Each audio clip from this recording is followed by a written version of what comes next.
Dear students, ఈరోజు మనం ఆధునిక ఆంధ్రదేశ చరిత్రలో భాగంగా ఇప్పుడు అధ్యయనం చేస్తున్నటువంటి టాపిక్ ఏంటంటే నిజాం నవాబులు. మన హైదరాబాదు సంస్థానాన్ని కేంద్రంగా చేసుకొని పరిపాలన చేసినటువంటి నిజాం నవాబుల పరిపాలన గురించి ఈరోజు ప్రత్యేకంగా అధ్యయనం చేద్దాం.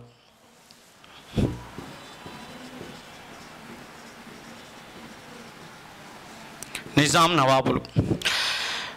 ఈ నిజాం నవాబులు ఆంధ్రదేశ చరిత్రకి ఇప్పుడు మనకి గ్రూప్ 1 కానీ గ్రూప్ 2 కానీ వివిధ కాంపిటేటివ్ ఎగ్జామ్స్కి ఎంతవరకు ఉపయోగపడుతుందయ్యా అంటే, ఓ ముఖ్యమైనటువంటి విషయం ఏంటంటే హైదరాబాదుని కేంద్రంగా చేసుకొని పరిపాలన చేసినటువంటి నిజాం నవాబులు మొదట వాళ్ళ పరిపాలనని స్టార్ట్ చేసినప్పుడు, అసలు వాళ్ళ పరిపాలన ఎప్పుడు స్టార్ట్ చేశారంటే 1724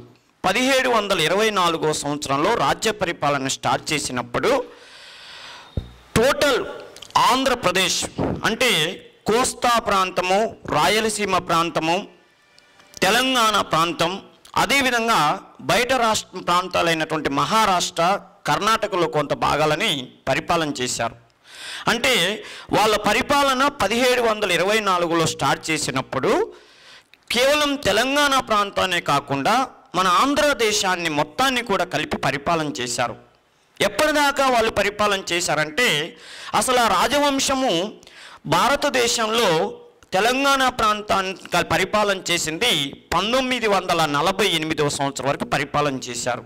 అయితే మన ఆంధ్రదేశ చరిత్రకు మాత్రం చూసుకుంటే, అంటే కోస్తా రాయలసీమని నిజాం నవాబులు ఎప్పటి వరకు పరిపాలన చేశారనే విషయం చూసుకుంటే మాత్రం వాళ్ళు 1724 సంవత్సరం నుంచి 1798 సంవత్సరం వరకు, అంటే ఆ నిజాం నవాబుల్లో రెండవ అసబ్జా అనేటటువంటి నవాబు పరిపాలన చేసేటప్పుడు ఆ ప్రాంతాన్ని, కోస్తా రాయలసీమ ప్రాంతాలని బ్రిటిష్ వాళ్ళకి ఇచ్చేశారు. బ్రిటిష్ వాళ్ళ ప్రాంతంలో పరిపాలన చేసుకోవడానికి అవకాశం ఇచ్చారు. అందుకని ప్రత్యేకంగా ఈ మధ్య పరిపాలనలో కోస్తా రాయలసీమ ప్రాంతాలను కూడా కలిపి పరిపాలన చేశారు. కాబట్టి ప్రతి విద్యార్థి కూడా నిజాం నవాబుల పాఠాన్ని కూడా తన సిలబస్లో భాగంగా చదవాల్సినటువంటి అవసరం ఉన్నదని గమనించాలి. అది ప్రత్యేకంగా అధ్యయనం చేసేటప్పుడు తెలుసుకోవాల్సిన ఒక ముఖ్యమైన విషయం. అర్థమైందండి? నిజాం నవాబులు మొత్తం 1724 నుంచి 1948 వరకు ఆ రాజవంశం పరిపాలన చేస్తే, మన కోస్తా రాయలసీమ ప్రాంతాన్ని మాత్రం 1724 నుంచి 1798 సంవత్సరం వరకు పరిపాలన చేశారు. అప్పటి వరకు ఆంధ్రదేశం టోటల్గా కోస్తా రాయలసీమతో కలిపి పరిపాలన చేశారు. కాబట్టి ఇది ఇంతవరకైతే ప్రత్యేకంగా ఆంధ్రదేశ చరిత్రలో భాగంగా ప్రతి విద్యార్థి చదువుకోవాల్సినటువంటి అవసరం ఉన్నది. మరి నిజాం నవాబులు అనే విషయాన్ని చూసుకున్నట్లయితే, ఈ నిజాం నవాబులు అనేటటువంటి వాళ్ళని అసఫ్ జాహీల్ అనే పేరుతో పిలుస్తారు. అసఫ్ జాహీలు అనేటటువంటి పేరుతో పిలుస్తారు. అసఫ్ జాహీ అనేటటువంటిది నిజాం నవాబులకి మొఘల్ చక్రవర్తులు ఇచ్చినటువంటి బిరుదు అది. మరి ఎవరు ఆ అసఫ్ జాహీలు? అసలు నిజాం రాజ్యాన్ని ఏ చక్రవర్తి స్టార్ట్ చేశారు, రాజ్య పరిపాలన స్టార్ట్ చేశాడు? దీని అంతటినీ గురించి మనం తెలుసుకోవాలంటే అసలు దాని పూర్వపరాలని ఒకసారి పరిశీలిద్దాం. మన భారతదేశంలో బ్రిటిష్ వాళ్ళు రాకముందు మన భారతదేశాన్ని మొఘల్ చక్రవర్తులు పరిపాలన చేశారన్న విషయం మనందరికీ తెలుసు. మొఘల్ చక్రవర్తులు పరిపాలన చేశారు. ఈ మొఘల్ చక్రవర్తులు పరిపాలన చేసేటప్పుడు మన భారతదేశంలో ఆ మొఘల్ వాళ్ళని పాదుషాలనే పేరుతో పిలిచేవాళ్ళు. ఈ మొఘల్ చక్రవర్తులు పరిపాలన చేసేటప్పుడు వాళ్ళల్లో ఓ ప్రసిద్ధమైనటువంటి చక్రవర్తి ఎవరయ్యా అంటే షాజహాను అనేటటువంటి రాజు ఇప్పుడు మనకు అవసరమైనటువంటి చక్రవర్తి. మొఘల్ చక్రవర్తులు చాలామంది ఉన్నారు, కాకపోతే మన నిజాం నవాబులకి పాఠం చెప్పుకోవాలంటే షాజహాన్ అనేటటువంటి చక్రవర్తితో ముడిపడి ఉన్నది అనేటటువంటి విషయం గుర్తుంచుకొని ఇప్పుడు మనం పూర్వపరాలను పరిశీలిద్దాం. ఏంటంటే నిజాం నవాబులు అనేవాళ్ళు అసలు ఎక్కడి వాళ్ళు మన భారతదేశానికి వచ్చి మన కోస్తా రాయలసీమ తెలంగాణ ఏరియా మొత్తాన్ని కూడా ఎలా పరిపాలన చేశారంటే అసలు వాళ్ళ పూర్వోత్తరాలన్నింటినీ కూడా మనం ఇక్కడ పరిశీలిద్దాం. విషయం ఏంటంటే మొఘల్ చక్రవర్తుల్లో షాజహాన్ అనేటటువంటి చక్రవర్తి పరిపాలన చేశాడు. ఆయన మనం మొఘల్ సామ్రాజ్యాన్ని 1628వ సంవత్సరం నుంచి 1658వ సంవత్సరం వరకు పరిపాలన చేశారు. ఈయన పరిపాలన చేసేటప్పుడు బతుకు తెరువు కోసం ఎవరయ్యా అంటే నిజాం నవాబులకు చెందినటువంటి నిజాం నవాబుల వాళ్ళ ఫ్యామిలీ, అంటే ఈ రాజ్యాన్ని స్థాపించిన చక్రవర్తి నిజాం ఉల్ ముల్క్, అసఫ్ జాహీ రాజ్యం లేదా నిజాం రాజ్యాన్ని స్థాపించినటువంటి చక్రవర్తి పేరు నిజాం ఉల్ ముల్క్. ఆ నిజాం ఉల్ ముల్క్ ఇంకా పుట్టలేదు. ఆయన పుట్టక ముందు వాళ్ళ పూర్వీకులు అనేటటువంటి వాళ్ళు మన భారతదేశానికి వచ్చారు. ఉదాహరణకి నిజాం నవాబు అయినటువంటి తండ్రి జఫర్ జంగ్ అనేటటువంటి వ్యక్తి మన నిజాం ఉల్ ముల్క్, అంటే నిజాం రాజ్యాన్ని స్థాపించినటువంటి నిజాం ఉల్ ముల్క్ తండ్రి పేరు జఫర్ జంగ్. అతన్ని ఫతే జంగ్ అనే పేరుతో కూడా పిలిచేవాళ్ళు. అతడికి అప్పటికి పెళ్లి కాలేదు. ఈయన పరిపాలన చేస్తున్న సమయంలో ఆయన వాళ్ళ తండ్రి గారు ఇక్కడికి వచ్చారు, షాజహాన్ ఆస్థానానికి వచ్చారు. వచ్చి ఈ జఫర్ జంగు ఆయన్ని మనం ఇప్పుడు ఏమని చెప్పినాం, ఫతే జంగ్ అనేటటువంటి పేరుతో పిలిచారని చెప్పినాం. ఈయన వచ్చారు. వచ్చి సార్ మేము ఇరాన్ ప్రాంతం నుంచి వచ్చాము, మాకు ఈ టర్కీ ఇరాన్ ప్రాంతం నుంచి మేము బతుకు తెరువు కోసం భారతదేశానికి వచ్చాము, మీరు ముస్లిమ్స్ కావటం వల్ల మాకు ఏదో ఒక బతుకు తెరువు ఇస్తారని చెప్పి ఇక్కడికి వచ్చామని చెప్పి షాజహాన్ని రిక్వెస్ట్ చేసుకున్నారు. అప్పుడు ఈ జఫర్ జంగ్కి షాజహాను ఒక చిన్న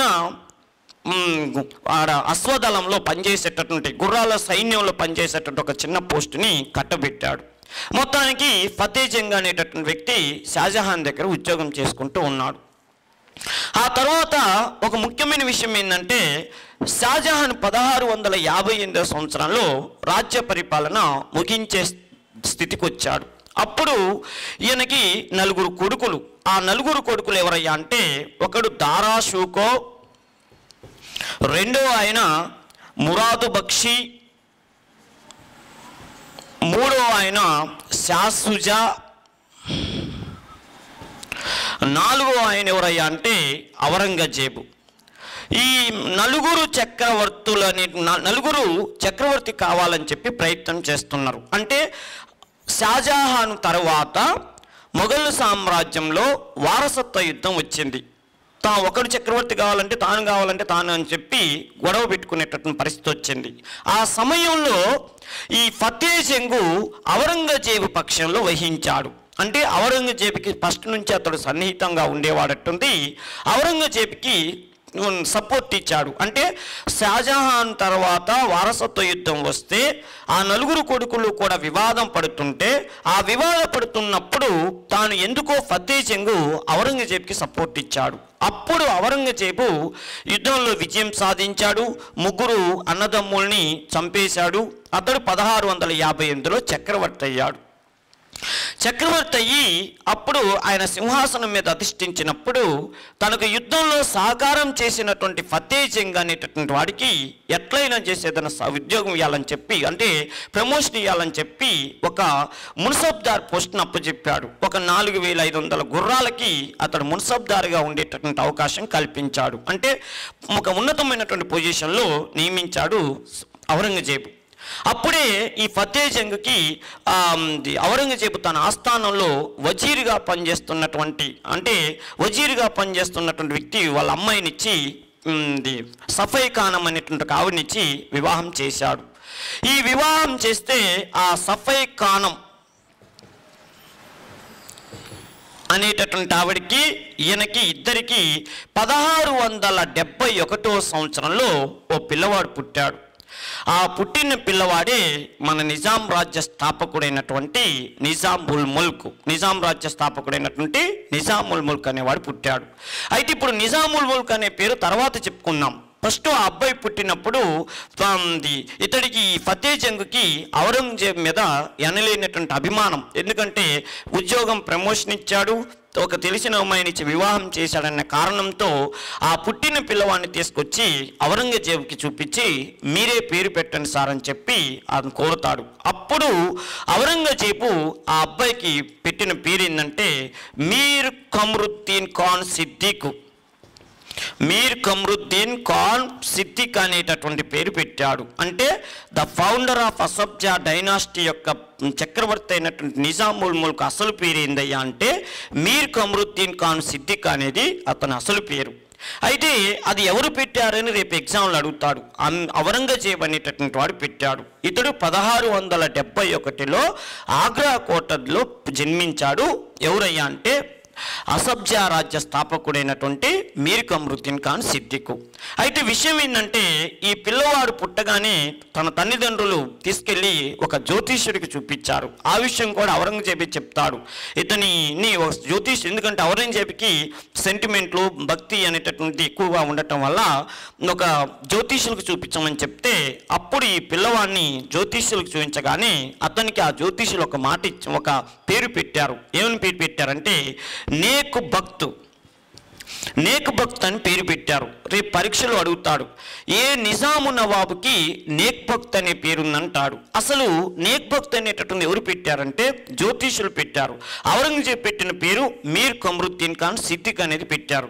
రేపు ఎగ్జామ్లో నేక్ భక్త్ అనకుండా షార్ట్ ఇండైరెక్ట్గా ఒక ప్రశ్న అడుగుతాడు. ఏమంటాడంటే అదృష్టవంతుడు. నేక్ భక్త్ అంటే అదృష్టవంతుడని అర్థం. నిజాము నవాబులలో ఎవరిని అదృష్టవంతుడనే పేరుతో పిలుస్తారంటారు. అంటే మన మీర్ కమరుద్దీన్ ఖాన్ సిద్దిక్ని అదృష్టవంతుడనే పేరుతో పిలుస్తారు. ఎందుకు? నేక్ భక్త్ అనగా పర్షియా భాషలో అదృష్టవంతుడని అర్థం కాబట్టి. మొఘల్ చక్రవర్తుల అధికార భాష పర్షియా కాబట్టి ఆ రోజుల్లో భారతదేశంలో అధికార భాష పర్షియా ఉండేది కాబట్టి పర్షియా భాషలో నేక్ భక్త్ అనగా అదృష్టవంతుడని అర్థం అని గుర్తుంచుకోండి. ఇప్పుడు ఈ పిల్లవాడు పెరిగి పెద్ద అవుతున్నాడు. ఒక విషయం ఏంటంటే ఈ పిల్లవాడిని ఊకే ఔరంగజేబు అప్పుడప్పుడు అతడే పేరు పెట్టడం వల్ల తన తండ్రి ఏదన్నా పని మీద ఔరంగజేబు దగ్గరికి వెళ్తున్నప్పుడు ఈ పిల్లవాడు కూడా ఔరంగజేబు చూద్దామని చెప్పి నేను కూడా వస్తున్నాను డాడీ అని చెప్పి ఔరంగజేబుతో చిన్న వయసు నుంచి అబ్బాయికి అతిగా చనువు ఉండేది. ఆ చనువు వల్ల ఔరంగజేబు ఇతనికి 6 సంవత్సరాలు 7 సంవత్సరాల వయసులోనే 450 గుర్రాలకి మున్సబ్దార్ పోస్ట్ని అప్పచెప్పాడు. అంటే ఆ అబ్బాయి చేసేది ఏం లేదులే కానీ ఆ 450 గుర్రాల మీద వచ్చే ఆదాయం ద్వారా అతడికి చదువులకు ఉపయోగపడాలని చెప్పి ఆ చిన్నప్పటి నుంచి ఆ అబ్బాయికి పేరు ఔరంగజేబు పెట్టాడు. కాబట్టి ఔరంగజేబు ఆ అబ్బాయిని చాలా మంచిగా చూసుకునేవాడు. మొత్తానికి ఈ తన తండ్రి ఎప్పుడు ఉద్యోగం పని మీద ఔరంగజేబు దగ్గరికి ఎప్పుడు వెళ్తున్నా కూడా ఈ అబ్బాయి కూడా అంటే మీర్ కమరుద్దీన్ ఖాన్ సిద్దిక్ కూడా ఔరంగజేబు దగ్గరికి వెళ్ళి చూసినప్పుడు ఔరంగజేబు భారతదేశంలో ఒక కఠినమైనటువంటి చక్రవర్తిగా మనకందరికీ తెలుసు. ఇండియన్ హిస్టరీలో మొఘల్ చక్రవర్తుల్లో సనాతనమైనటువంటి భావాలు కలిగిన వాడు, అందరినీ హిందూ మతం అంటే ద్వేషించేవాడు, ఈ దేశాన్ని ఇస్లాం రాజ్యంగా సున్నీ మత రాజ్యంగా తీర్చిదిద్దాలని చెప్పి ప్రయత్నం చేసిన చక్రవర్తి ఎవరంటే మనందరికీ టక్కున గుర్తుకొచ్చేటటువంటి వాడు ఔరంగజేబు.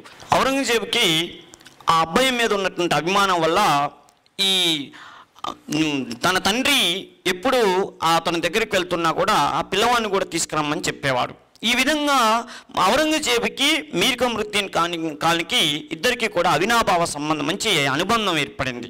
ఇంకో ముఖ్యమైన విషయం ఏంటంటే నేను గతంలోనే చెప్పినట్టుగాను ఔరంగజేబు సనాతనమైనటువంటి ఇస్లాం మత ధర్మాన్ని పాటించి ఒక కర్కోటకుడుగా మొఘల్ చక్రవర్తుల్లో పేరు సంపాదించుకున్న ఇస్లాం మత సిద్ధాంతాలను అద్భుతంగా పాటించినటువంటి వ్యక్తి. ఎంత నిరాడంబరం అంటే తన పనులు తాను చేసుకుంటూ అందరికీ ఆదర్శప్రాయంగా ఉండాలని తప్పించేటటువంటి వ్యక్తి. ఇది ఎందుకు నేను చెప్తున్నానంటే మన మీర్ కమరుద్దీన్ ఖాన్ సిద్దిక్ ఎప్పుడు ఔరంగజేబు దగ్గరికి వెళ్ళినా ఔరంగజేబు తన పని తానే చేసుకుంటున్నప్పుడు తన తండ్రిని అడిగేవాడు, నాన్నగారు చక్రవర్తి గారు ఆదేశిస్తే వేరే వాళ్ళు చేసేవాళ్ళు కూడా ఉంటారు కదా, మరి చక్రవర్తి గారు ఏంది తన పని తానే చేసుకున్నారు అంటే అదేరా సారు గొప్పతనం అని చెప్పేసరికల్లా ఆ అబ్బాయికి ఔరంగజేబు మీద ఆటోమేటిక్గా మొఘల్ సామ్రాజ్యం మీదనే ఒక అద్భుతమైనటువంటి విశ్వాసం నమ్మకం ఏర్పడింది. అది విశ్వాసం ఎందుకు నేను చెప్తున్నానంటే నాకు మనం ఒక బాగా గుర్తుంచుకోవాల్సింది నిజాము రాజ్యానికి చక్రవర్తి అయిన తర్వాత కూడా ఆ విశ్వాసాన్ని ఒక స్వతంత్ర పరిపాలకుడు అయ్యాక కూడా తన విశ్వాసాన్ని ఏమాత్రం కూడా కోల్పోయినటువంటి భారతీయ చక్రవర్తి ఎవరంటే ఆయన నిజాం నవాబే అని చెప్పుకోవాలి. అట్లాగా మొఘల్ తన బతుకున్నంత వరకు కూడా మొఘల్ సామ్రాజ్యం డెవలప్మెంట్ కోసం అహర్నిశలు తప్పించినటువంటి వ్యక్తి నిజాం ఉల్ ముల్క్ అనేటటువంటి విషయం మనకు అక్కడ అవసరం వస్తుంది కాబట్టి దీన్ని ప్రత్యేకంగా చెప్తున్నాను. ఏదేమైనా కూడా ఇతడికి ఒక సైనికుడిగా ఔరంగజేబును ఆదర్శంగా తీసుకొని గొప్ప సైనికుడిగా తయారయ్యాడు 20 సంవత్సరాల వయసు కల్లా. విషయం ఏంటంటే 1798వ సంవత్సరంలో 93వ సంవత్సరంలో ఒక ముఖ్యమైనటువంటి ఒక చిన్న విషయం ఏందయ్యా అంటే ఈ అబ్బాయి పుట్టింది 1671. 1693వ సంవత్సరంలో ఔరంగజేబు ఈ అబ్బాయి యొక్క శక్తియుక్తుల్ని గమనించి మహారాష్ట్రలో పీస్వాలని మనందరికీ తెలుసు. ఛత్రపతి శివాజీ తర్వాత తన మనవడైనటువంటి సాహు పరిపాలన చేసేటప్పుడు మహారాష్ట్రలో పీస్వాల్ అనేటటువంటి వాళ్ళు ఆ మహారాష్ట్ర జాతి మొత్తాన్ని కూడా ఏకం చేసి ఒక హిందూ పాదుషాహి అంటే హిందూ సామ్రాజ్యాన్ని స్థాపించాలని చెప్పి ప్రయత్నం చేస్తున్నారు. ఇది ఔరంగజేబుకి నచ్చలేదు. ఎందుకు? ఔరంగజేబు సనాతనమైనటువంటి సున్నీ మతాన్ని ఆచరింపాలి చెప్పి ప్రయత్నిస్తున్నప్పుడు మహారాష్ట్రలో ఉన్నటువంటి పీస్వాలు రోజు రోజుకి డెవలప్ కావటం నచ్చినటువంటి ఔరంగజేబు చేసిన పని ఏంటంటే 1693వ సంవత్సరంలో ఈ అబ్బాయిని ఆ పీస్వాల మీదకి యుద్ధాన్ని పంపించాడు. అప్పుడు పీస్వాలని ఆ అబ్బాయి ఓడించి వచ్చాడు. ఇది ఔరంగజేబుకి ఇంకా అబ్బాయి మీద అభిమానం పెరగటానికి ఒక కారణమైందని గుర్తుంచుకోండి. ఇంకో ముఖ్యమైన విషయం ఏంటంటే ఈ 1693 సమయంలోనే ఆదోని అని ఒక రాజ్యం, ఆదోని రాజ్యానికి చెందినటువంటి మహబూబ్ అలీ ఖాన్, ఆదోని రాజ్యానికి చెందినటువంటి మహబూబ్ అలీ ఖాను ఔరంగజేబుని యుద్ధానికి పిలిచి ఎన్నోసార్లు అవమానపరిచినటువంటి సందర్భాలు ఉన్నాయి. అయితే ఆ సమయంలో ఔరంగజేబు యుద్ధానికి వెళ్ళాలని ప్రయత్నం చేస్తున్నటువంటి సమయంలో ఈ మీర్ కమరుద్దీన్ కానీ ఔరంగజేబు పర్మిషన్ లేకపోయినా కూడా యుద్ధానికి వెళ్ళి ఆ ఆదోని చక్రవర్తిని ఓడించాడు. అప్పుడు ఇతని గొప్పతనాన్ని గుర్తించి ఔరంగజేబు ఇతనికి ఒక బిరుదు ఇచ్చాడు, చిన్ కులిచ్ ఖాన్ అనేటటువంటి బిరుదు ఇచ్చాడు. చిన్ కులిచ్ ఖాన్ చూడండి, ఔరంగజేబు నిజాం ఉల్ ముల్క్కి పెట్టిన పేరు మీర్ కమరుద్దీన్ ఖాన్.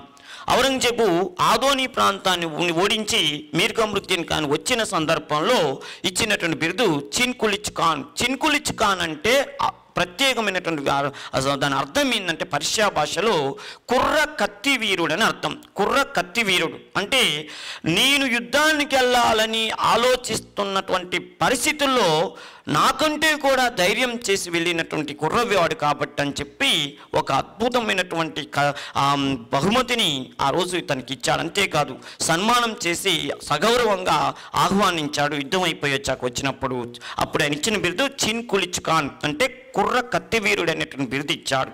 అంతేకాదు ఈ మీర్ కమరుద్దీన్ అలీ ఖాన్ని మీర్ కమరుద్దీన్ ఖాన్ సిద్దికిని ఔరంగజేబు ఇంకో సందర్భంలో కూడా ఉపయోగించుకున్నాడు. ఆ సందర్భం ఏంటంటే మనందరికీ తెలుసు, ఔరంగజేబు పరిపాలన చేస్తున్నప్పుడు మన దక్షిణ భారతదేశంలో ప్రసిద్ధి చెందినటువంటి రాజ్యాలు ఉన్నాయి. ఉదాహరణకి ఔరంగజేబు ఢిల్లీని పరిపాలన చేస్తున్నప్పుడు, ఔరంగజేబు మొత్తం మొఘల్ సామ్రాజ్యాన్ని పరిపాలన చేస్తున్న సమయంలో మన దక్షిణ భారతదేశంలో ప్రసిద్ధి చెందినటువంటి రాజ్యాలు 3 ఉన్నాయి. ఉదాహరణకి మనం గతంలో చెప్పుకున్నటువంటి ఛత్రపతి శివాజీ అనేటటువంటి వాడు అంటే ఔరంగజేబు 1658 నుంచి 1707 వరకు ఔరంగజేబు మొఘల్ సామ్రాజ్యాన్ని పరిపాలన చేశాడు. అప్పుడు పరిపాలన చేస్తున్నప్పుడు ఔరంగజేబుకి సమకాలీకులైనటువంటి వ్యక్తి ఒకడు ఛత్రపతి శివాజీ. రెండో వ్యక్తి ఎవరంటే అబుల్ హాసన్ తానీషా. ఈ తానీషా అనేటటువంటి వాడు ఎక్కడ పరిపాలన చేసిందంటే మన ఆంధ్రప్రదేశ్ మొత్తాన్ని కూడా పరిపాలన చేస్తుండేవాడు. కోస్తా, రాయలసీమ, తెలంగాణ ప్రాంతాన్ని పరిపాలన చేస్తున్నవాడు అబుల్ హాసన్ తానీషా ఏ ప్రాంతం అంటే ఏ రాజు అంటే కులీ కుతుబ్ షా రాజ్యానికి చెందినటువంటి చక్రవర్తి, గోల్కొండ చక్రవర్తి. నెక్స్ట్ బీజాపూర్ ప్రాంతం అంటే ఇప్పుడు కర్ణాటక ప్రాంతంగా చెప్పుకుంటున్న బీజాపూర్ ప్రాంతాన్ని, అప్పుడు బీజాపూర్ అనేటటువంటి ప్రాంతాన్ని ఎవరు పరిపాలన చేస్తారంటే సికిందర్ జా అనేటటువంటి చక్రవర్తి పరిపాలన చేస్తుండే. సికిందర్ జా అంటే ఇప్పుడు పర్టికులర్గా విద్యార్థులు గమనించాల్సిన విషయం ఏంటంటే నిజాం రాజ్యాన్ని స్థాపించినటువంటి నిజాం ఉల్ ముల్క్ ఔరంగజేబుకు ఏ యుద్ధాలలో సహాయం చేసిందంటే ఇందాక నేను చెప్పాను ఇది మహారాష్ట్రలో పీస్వాలని ఓడించారని. ఆ పీస్వాలని ఓడించడానికంటే ముందు, అదేవిధంగా చిన్కులిచ్ ఖాన్ అనేటటువంటి బిరుదు పొందడానికంటే ముందు ఔరంగజేబు దగ్గర ఇంకా మంచి పేరు సంపాదించుకున్న సందర్భం ఏంటంటే, ఒక్కసారి మనం గమనించినట్టయితే ఆ రోజు ఉన్నటువంటి సమకాలీన పరిస్థితులు చూద్దాం.